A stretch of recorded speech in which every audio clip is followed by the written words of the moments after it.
Yep, that's how it's going to be today.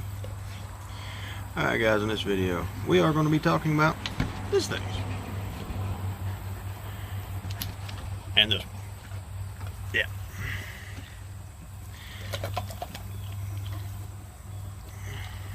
this one, his name's Leonidas. Yeah, this one, his name's Jackson. Yeah, and as you can see, they are rather demanding dogs. So let me get these here things out of the way and we'll get to talking. Guys, like I said on this video, we're going to be talking about my Great Pyrenees. A couple of tips, tricks, all around behavior of the dogs. So let's get right on to it. Alright guys, on this video, just to be clear, my dogs are farm dogs. They are filthy. And some of this might not pertain to you,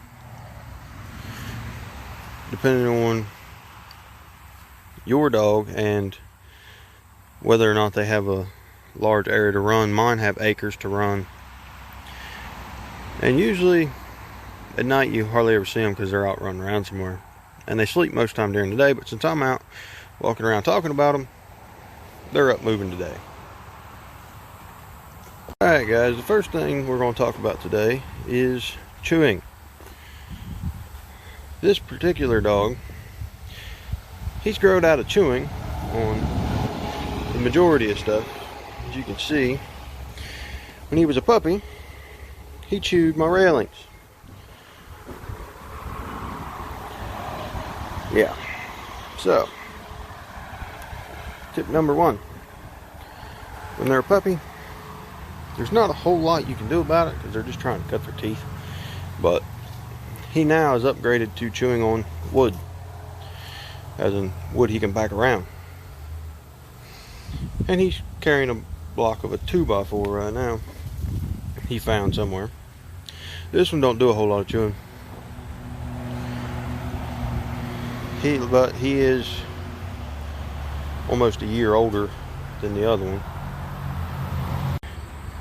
So the way that you can't really break them of chewing, and it's mine pretty much quit chewing on everything when he got out of his puppy stage.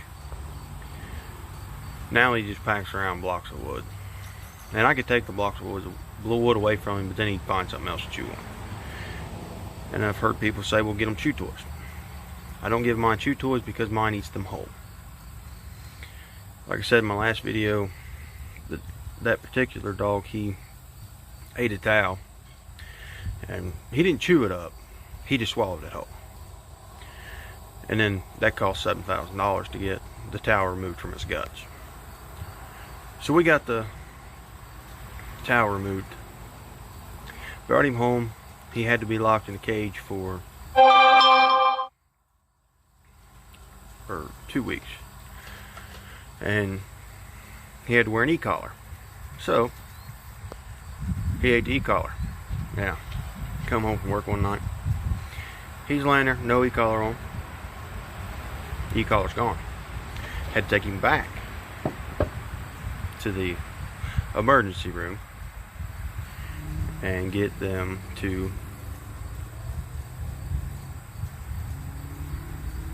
puke up all the pieces of the e-collar.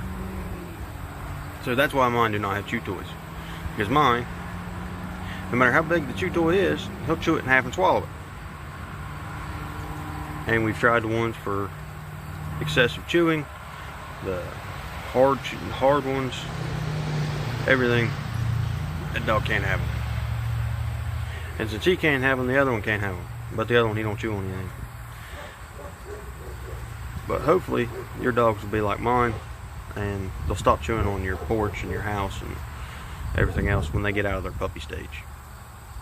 I've seen people say that you can break them of that by putting hot sauce and whatever, chewing on all kinds of stuff. I don't like that idea, just for the fact that you can really mess up their stomach, and it's not nice. But that's about all I can say about the chewing. Like I said, he did get out of the chewing and hopefully he will never start chewing on my house again. Guys, tip number 2.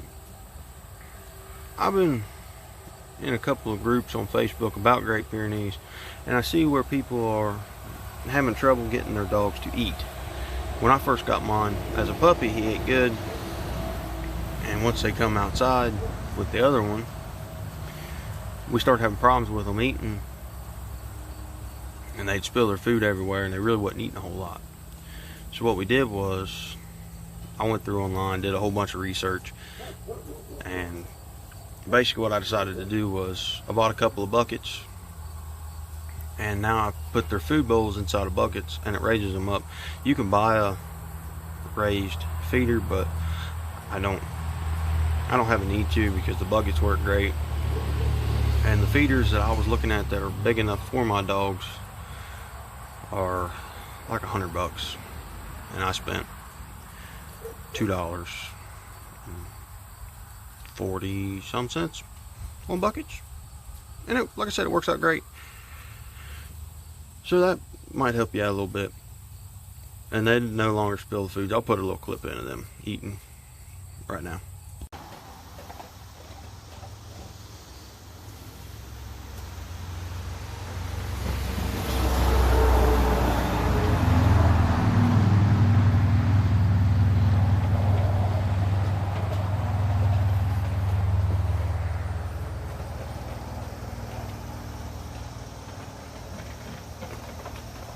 One thing I did end up doing was putting in a sandbox.